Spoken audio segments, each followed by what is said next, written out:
Ladies and gentlemen, for those customers that are leaving us here in Dubai, your check-through baggage will be available at carousel number 8. Thank you.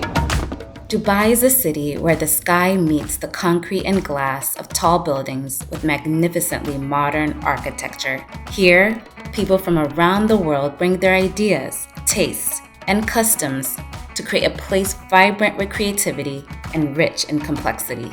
In the midst of this, African food is finally getting its shine. I'm Oduro, Ghanaian-American food and culture entrepreneur and CEO of Dine Diaspora. I'm here to explore how we navigate food through heritage, innovation, and sustainability at Dubai's first African food hall, Alkebulan. Curated by award-winning African-American chef, author, and restaurateur Alexander Smalls, the space bridges Africa's cuisine under one roof. So Alexander, we're here at the first African dining hall in the entire world. This is the first we're seeing from you. It's almost like a culmination of all the work that you've done. And I want to know, why is this space, why is Alkebulan so necessary? You know, ever since I started in this business some 30 plus years ago, my dream was to expand the narrative of the food of the African diaspora. I was fortunate enough to grow up in a family that understood where their food came from. You know, having the heritage of the low country Gullah cooking of South Carolina, I understood that the food played an intricate and important role in who we were. It was essentially diary of our heritage and our legacy.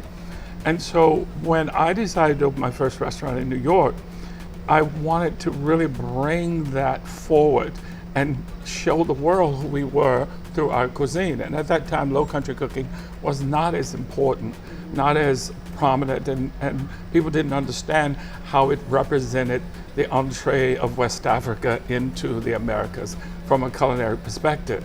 There came a point after 3 restaurants when I needed to connect African American kitchen with the African kitchen. And so I set out on an odyssey. I wanted to create a gathered place where we could celebrate who we were through the lens of culinary.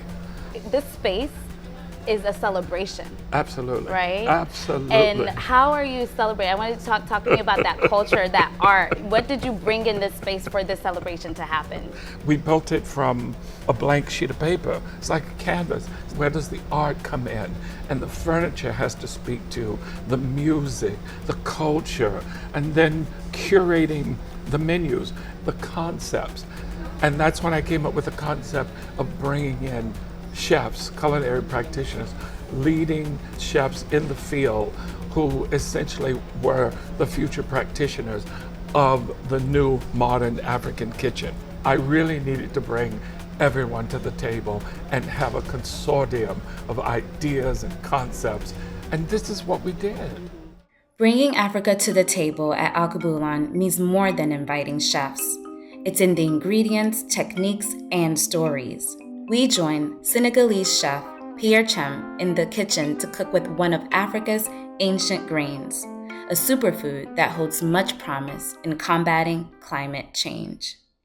All right, so Alexander, Chef here, is so excited to actually be in the kitchen at Alkebulan, and I'm just like in awe because 2 amazing renowned chefs are here with me for only a short time, but you brought a lot of your best dishes for everyone to enjoy. What are some of the things that you're making? What does your menu look like?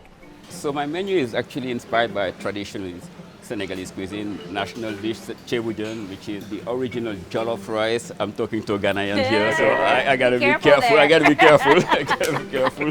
But the original jollof rice is a fish that's stuffed with it's a grouper, first stuffed with a spicy mixture of parsley and garlic and Scotch bonnet pepper, and then it's over rice. The rice is cooked jollof style, and also have a grilled chicken yassa. Grilled chicken yassa is a dish from the south of Senegal. Simple dish, onions, lime, chicken, rice. But the way they make it, that creates the magic. I mean, the onion is cooked slowly to caramelization, and then the lime comes. So that's the sweetness of the onions, and the acidity of the lime really balances it, and it's served over fonio, a grain that I've been championing for quite some time. And fonio is a grain that's probably the oldest cultivated grain in Africa. So that's fonio and beet salad, which I'm going to prepare today. Serve with a pickled carrot and beets, obviously, and some avocado. And the second dish is a mafia and peanut sauce, also served over fonio, but this fonio is with moringa.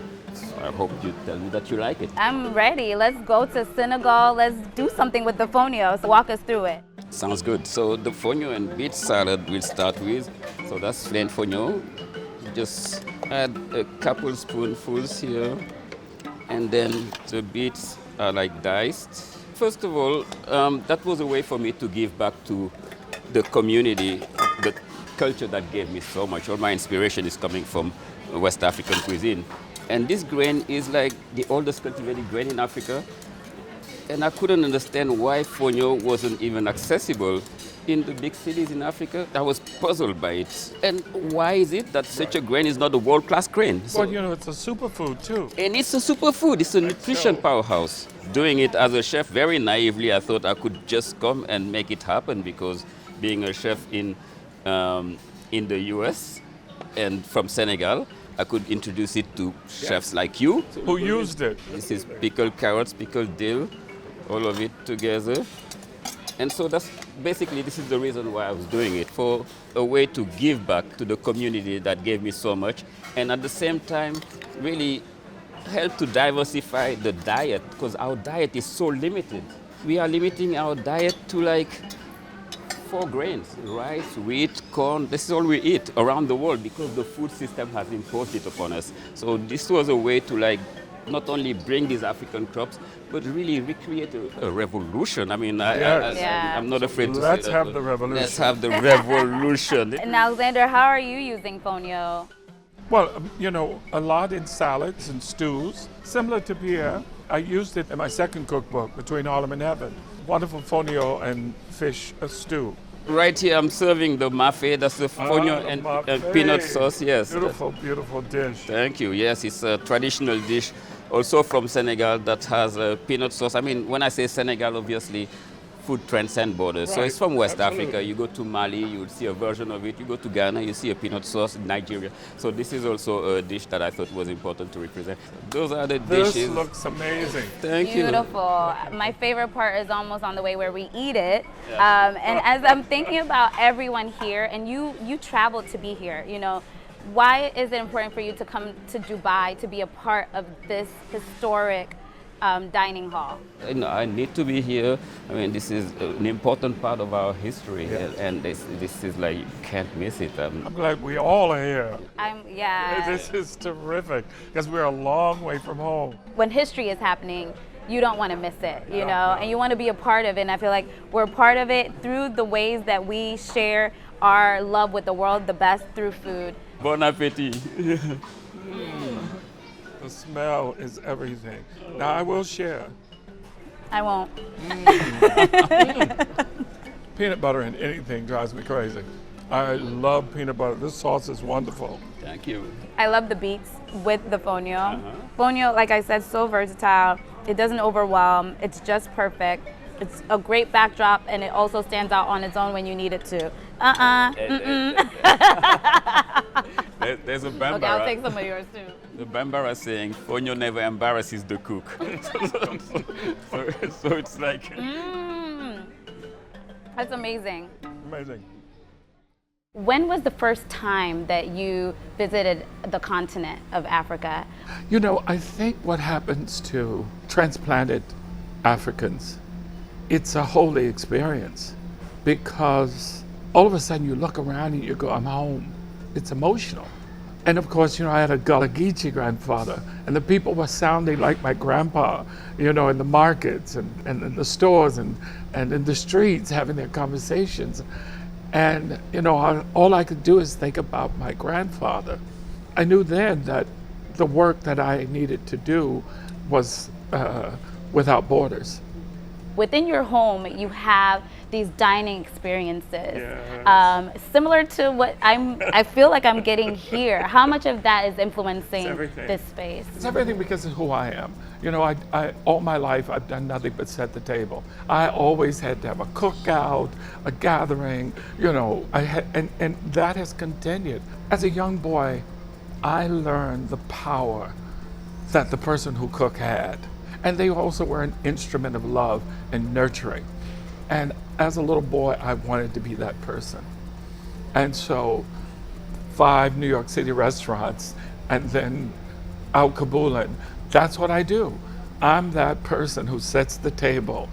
It's what I love. My good friend Pierre Thiam said to me, "You are our ancestors' greatest gift." And it was emotional for me because it's exactly what I want to be. I'm telling their story until I have no breath, you know, and I'm telling your children and his children and her children's story until I have no breath. To eat African cuisine is to know that Africa is not a monolith. Its diversity is displayed in dishes that represent a continent immersed in global trade and cultural exchange. In Chef Kiran Jethwa's kitchen, this exchange informs his take on modern African cuisine. So good to be here with you, Chef Kiran. I am really excited because you're bringing the East Africa element into this space, which is really important to me. I love East Africa. This is where you come from. This is your heritage. What does it mean to you bringing your own concept, your own experiences through food here to Alkebulan? I mean, I think the opportunity to bring any of our food and our vision for food in here for all the chefs who are involved in Alkebulan is fantastic. People have said, why Dubai? Because Dubai is the first place to have the vision to curate something like this. The other thing to quantify and to clarify, people throw a blanket over Africa. It's just ridiculous. Every region is so different. Every country is so different. Every country have their own cultures, their own ingredients. I am sort of representing East Africa, primarily Kenya. And so it's really important for people to understand that, because if we throw a blanket over the entire continent, then the continent gets one chance. Each country, each region should be given its voice and its opportunity. That resonates with me because here at Alkebulan, you get to have the different facets, different bits and experiences of the continent, even the outside of the continent, the diaspora. Those outside that have brought their heritage along with them into different spaces. And your menu, as you said, demonstrates your own story, right? Who you are and your cultural lens through Africa. What are some of the things on your menu, and how, you know, what can you create for us to try? I mean, I think the first thing to for people to understand about me, you know, I'm 3rd generation Kenyan. My father is Indian. My grandfather came to Kenya in 1890, whatever, as part of that wave of Indians who were brought by the colonials to build things. So my food is very Indo-African sort of base. So I love Indian food, but the ingredients and the influence comes from both where I grew up, what I experienced, and my culture, my cultural background. So that's kind of where my food comes from. So when you start seeing what I'm doing and why I'm doing it, that kind of gives you a bit of context. What I'm doing for you today, it's a really simple dish. It's called a kingfish tiradito, which is similar to a ceviche. The difference between a ceviche and a tiradito is the amount of time the fish is cured in a sauce. I find ceviches kill the flavor of the fish because it sits there for so long. A tiradito is just marinated just before you eat it, so you can still taste the fish a little bit more. The kingfish is cured in tamarind overnight, so that really brings that citrus element in.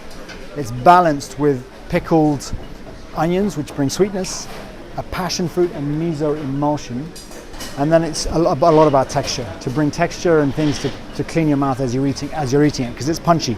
So I have asparagus carpaccio, which is raw asparagus, cucumber to kind of tone things down and balance things out.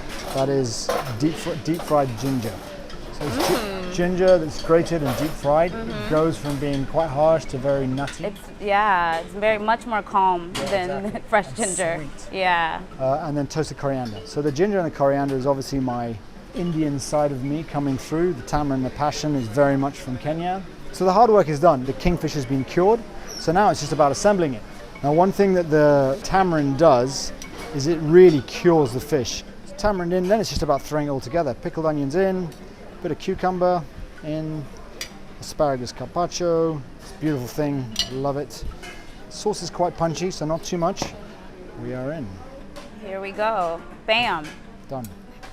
I think the hard part is getting the ingredients ready, though. That's it. It's all about pre-prepping. Exactly. The onions take a while. The kingfish takes a while. The sauce is quite a pain to make. We squeeze out fresh passion fruit, so that's mountains of passion, and then we just finish it. Coriander, that's pre-toasted and then pounded, and then a pile of this ginger because you just can't eat enough of it, and then just some of these fancy bits and pieces that us chefs like to do on top, just to make it look pretty. Lovely. Yes. That's it. There you go. There's a weapon. Thank you. And just kind of go through and try and get a bit of everything. I have to. Perfect.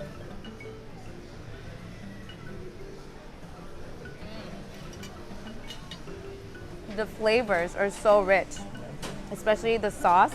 I want to bottle it up. Yeah, it's punchy, isn't it? Yes. So what do you want people to know about it or to get from it, walking in this space, experiencing this in this space and eating your food? This global world that we live in means people are taking and pushing influence everywhere. And if you look at Alkebulan in particular, it's a really good example of how you've got some really proficient chefs making modern African cuisine based on influences from home and abroad. And that's just how food develops. The guys who are working at Alkebulan are such a good sort of poster for it because they're really trying to stay true to their roots while still move the conversation forward. When we look at food, it is an exchange, right? And not just the stagnant thing that needs to be kept so sacred and stagnant. We need to make sure that we're honoring the innovations within it. And I think Alkebulan really shows that, right? And you're doing it, and along with all the chefs here.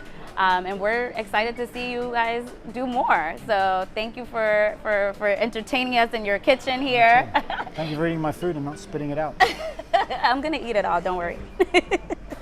This is a journey, and this is it's not even the beginning. What can we expect? How many more Alkebulans are coming, and how can we get there? My first efforts was to exploit and bring to light the cookings of Low Country, but also to say to the world that there can be a fine dining African American kitchen.